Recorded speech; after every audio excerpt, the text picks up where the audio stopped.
Assalamualaikum warahmatullahi wabarakatuh.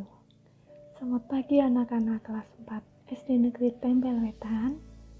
Semoga kalian sehat selalu. Amin.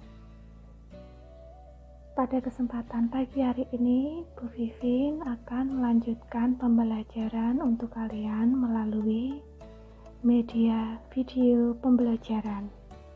Sebelum kita mulai video pembelajaran hari ini, kita berdoa terlebih dahulu. Berdoa dimulai.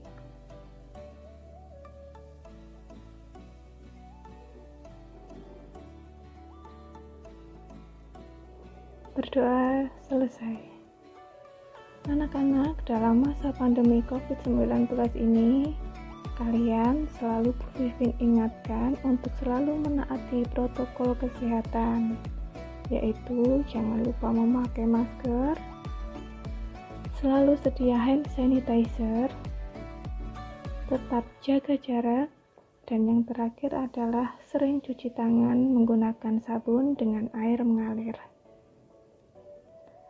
Nah anak-anak, hari ini kita masuk ke subtema 2, masih di tema 1, indahnya kebersamaan,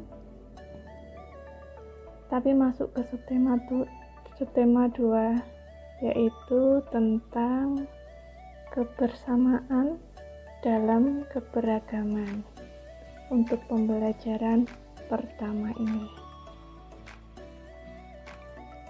Nah, sebelumnya kalian sudah banyak belajar tentang indahnya keberagaman budaya Indonesia. Kemarin Bu Vivin sudah menjelaskan tentang keberagaman alat musik dan cara penggunaannya, cara memainkannya. Itu ada macam-macam ya, ada beragam. Sekarang kalian akan belajar tentang menjalin kebersamaan dalam keberagaman agama.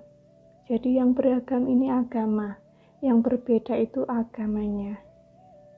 Kalian tahu ya, di Indonesia perbedaan agama itu, agamanya ada berapa macam? Ya, ada 6. Agama Islam, Kristen, Katolik, Buddha, Hindu, dan Konghucu. Di sini ada bacaan. Nanti kita bersama-sama membacanya. Judulnya tentang bekerja sama dalam keberagaman. Edo dan kelima temannya mendapat tugas untuk melakukan percobaan tentang bunyi. Sepulang sekolah, mereka berkumpul di rumahnya. Setiap orang sudah menyiapkan peralatan yang dibutuhkan. Lani dan Siti membawa beberapa kaleng yang sudah dilubangi. Udin dan Beni membawa benang kasur. Mereka berkumpul di halaman depan rumah. Keenam sekawan siap bekerja sama melakukan percobaan. Saat percobaan akan dimulai, tiba-tiba terdengar adzan. Siti dan Udin meminta izin teman-temannya untuk salat. Teman-teman mengizinkan mereka untuk melakukan ibadah. Edo meminjamkan ruang makannya untuk digunakan Siti dan Udin salat. Meskipun Edo beragama Katolik, dia tidak keberatan rumahnya dipakai untuk salat. Beni yang beragama Kristen, Dayu yang beragama Hindu, dan Lani yang beragama Buddha menunggu dengan sabar temannya beribadah. Keenam sahabat selalu menghargai satu dengan yang lainnya. Tiba saatnya keenam sekawan melakukan percobaan. Setiap orang menunjukkan tanggung jawabnya dalam bekerja. Tidak ada satupun di antara mereka yang duduk diam atau memberi perintah saja. Semuanya ikut bagian dalam percobaan. Saat Dayu membutuhkan pertolongan memotong benang, Udin datang membawakan gunting. Saat Edo kesulitan menalikan benang di kaleng, Siti ikut membantu. Keenam sahabat bekerja sama dengan semangat. Mereka hidup rukun, saling membantu, meskipun berbeda agama. Nah, dari bacaan yang sudah Vivin bacakan ini tadi di atas, kalian juga bisa membaca sendiri di buku paket kalian halaman 75. Selanjutnya, nanti kalian akan Bu Vivin beri tugas setelah membaca.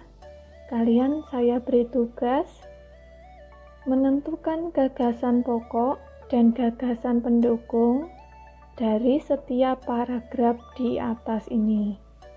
Paragrafnya ada berapa ya? Di sini sepertinya ada 3. Yang pertama ini, yang kedua, yang pertama yang di atas, yang kedua saat percobaan ini paragraf kedua, dan yang ketiga tiba saatnya ini. Tiba saatnya ketiga ini paragraf ketiga. Tiga saatnya ke-6 sekawan ini paragraf ketiga. Nanti gagasan pokoknya ditulis setiap paragraf, gagasan pendukungnya dari ketiga paragraf itu kalian tulis. Nulisnya seperti ini.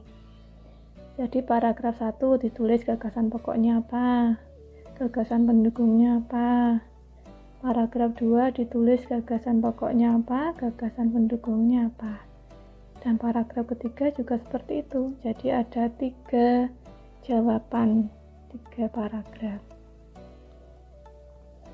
Nah, ada pertanyaan?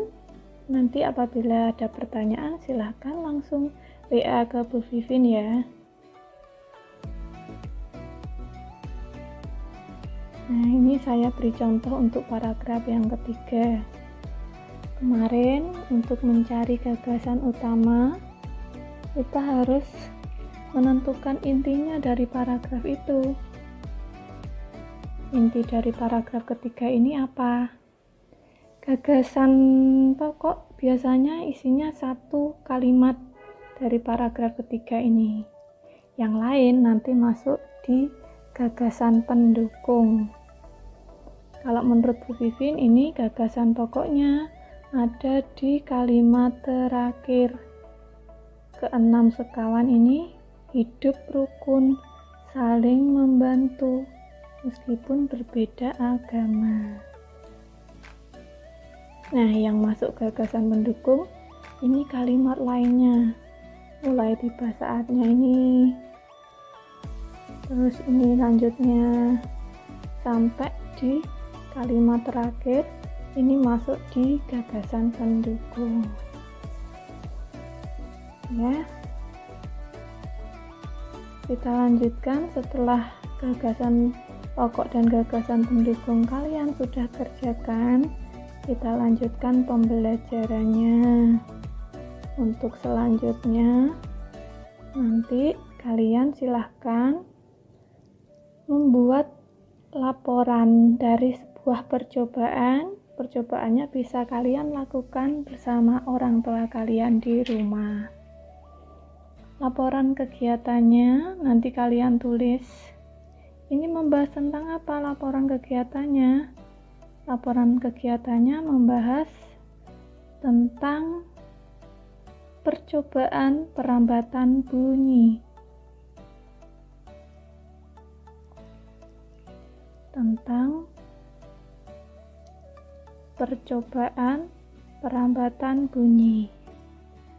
Ini nanti kalian disuruh menyatakan bahwa telinga bisa mengetahui sumber bunyi. Nanti Bu Vivin beri contohnya. Sini isi laporannya. Misalkan kalian tulis nama percobaannya. Di sini kalian tulis nama percobaannya, membuktikan bunyi dari toples dan kerikil, dari toples ya, toples dan kerikil. Nanti tujuan percobaannya ini diisi untuk mengetahui asal sumber bunyi. Diisi tujuannya mengetahui asal sumber bunyi. Kemudian nanti alat-alat dan bahannya diisi toples, satunya kerikil atau batu kecil ya, kerikil itu. Terus selanjutnya langkah kerjanya. Nanti kalian tulis di sini langkah kerjanya, yaitu yang pertama ditulis nanti duduk di kursi dan tutup mata dengan kain. Terus minta orang tua atau orang di sekeliling untuk mengocok toples di berbagai tempat di sekitar kepalamu. Terus selanjutnya tunjukkanlah tempat yang kamu anggap sebagai asal bunyi. Misalkan orang di sekelilingmu, kalian suruh mengocok toples yang sudah diisi dengan kerikil tadi di depanmu. Kalian nunjuknya di sana. Jadi tunjukkan tempat yang kamu anggap sebagai asal bunyi. Terus selanjutnya, berapa kalikah kamu menebak dengan tepat? Nah, setelah itu kamu tulis hasil percobaannya di bagian ini. Kamu tulis hasil percobaannya bagaimana, terdengar nggak bunyinya, di sebelah mana, sesuai nggak dengan yang ditunjuk. Nanti kalian tulis juga kesimpulannya. Kesimpulannya apa?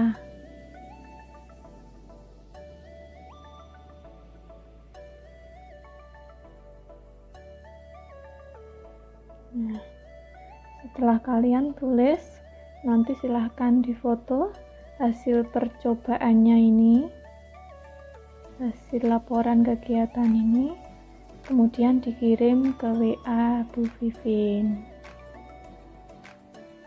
Nah, nanti setelah hasil percobaannya sudah kalian simpulkan, kita lanjutkan pembahasan tentang indera pendengar atau telinga. Nah, kita wajib bersyukur kepada Tuhan Yang Maha Esa karena telah menciptakan bentuk tubuh yang paling sempurna. Salah satunya adalah kita diberi indera pendengar atau yang dinamakan dengan telinga. Dengan menggunakan indera ini, kita bisa mendengar berbagai suara seperti kicauan burung, suara air mengalir, dan musik. Nah, apa saja bagian dan fungsi indera pendengar? Hal apa yang perlu kita lakukan untuk merawatnya? Nanti mari kita bersama-sama pelajari lebih lanjut. Nah, di sini ini adalah gambar apa anak-anak? Bagian-bagian telinga ya ini. Bagian-bagian telinga. Ini saya jelaskan yang di sebelah sini ini adalah telinga luar. Boleh kalian catat ya, gambar telinganya ini kalian gambar. Jelek nggak apa-apa gambarnya, tapi kalau lebih bagus sama seperti ini akan lebih istimewa lagi. Nanti di sini ini adalah telinga luar. Terus yang berwarna blewah panjang ini saluran telinga ya. Kemudian setelah saluran telinga di sini ada yang warna abu-abu. Yang warna abu-abu ini namanya gendang telinga. Terus yang bagiannya ini semua adalah telinga tengah. Jadi yang luar ini tadi dan yang sini telinga tengah. Kemudian yang biru ini masuk di telinga dalam. Kemudian ke sini ini saraf menuju otak. Saya ulangi ya, ini telinga luar, kemudian saluran telinga, kemudian yang abu-abu gendang telinga, masuk ke telinga tengah, telinga dalam, kemudian saraf menuju otak.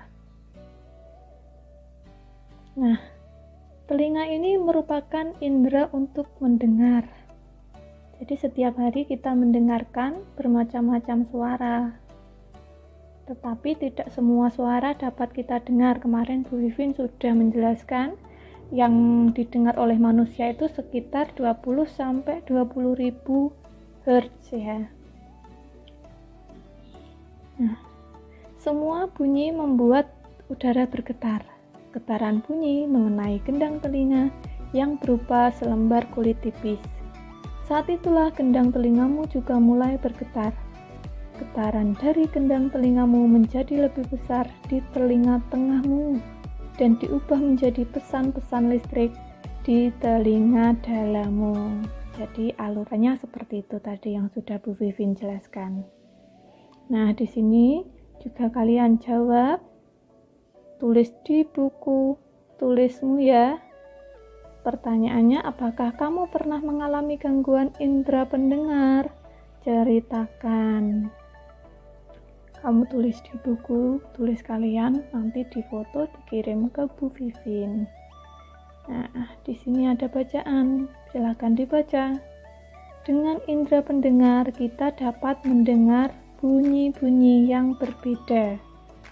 Keanekaragaman bunyi yang berasal dari tempat ibadah dapat pula kita dengarkan. Ini suaranya toanya masjid, gambarnya. Nah, kita lanjutkan, nanti kalian disuruh memahami teks di halaman 83. Silahkan kalian baca sendiri ya, halaman 83. Kemudian nanti bacaannya ini, setelah kalian baca bacaannya di atas, kalian kerjakan soalnya. Soal berapa soal? Kalian kerjakan semua. Ada soal 1, kemudian 2, kemudian ada 3. Dan 3 soal itu ya. Dari ketiga soal ini silakan kalian catat dan kalian jawab dari, ingat ya, dari bacaan di atas ini. Jadi bukan sembarangan jawabnya, dari bacaan belajar dari cerita ini. Jawabannya semua ada di situ, silahkan kalian pahami dan kalian cermati. Nah, untuk pembelajaran hari ini Bu Vivin pikir sudah selesai. Nanti silahkan di rumah kalian bekerja sama dengan orang tua kalian. Boleh diskusi dengan bapak atau ibu. Kalau nggak ada bapak ibu boleh mas atau mbaknya, boleh mbah, yangkung atau yangti di rumah. Begitu ya anak-anak, sekian dari video pembelajaran dari Bu Vivin. Semoga menambah pengetahuan kalian dan dapat mengasah kemampuan kalian. Tetap sehat, selalu jaga kesehatan di rumah. Dan Bu Vivin mohon nanti setelah mengerjakan difoto dan dikirim ke WA Bu Vivin. Selamat siang, selamat belajar. Wassalamualaikum warahmatullahi wabarakatuh.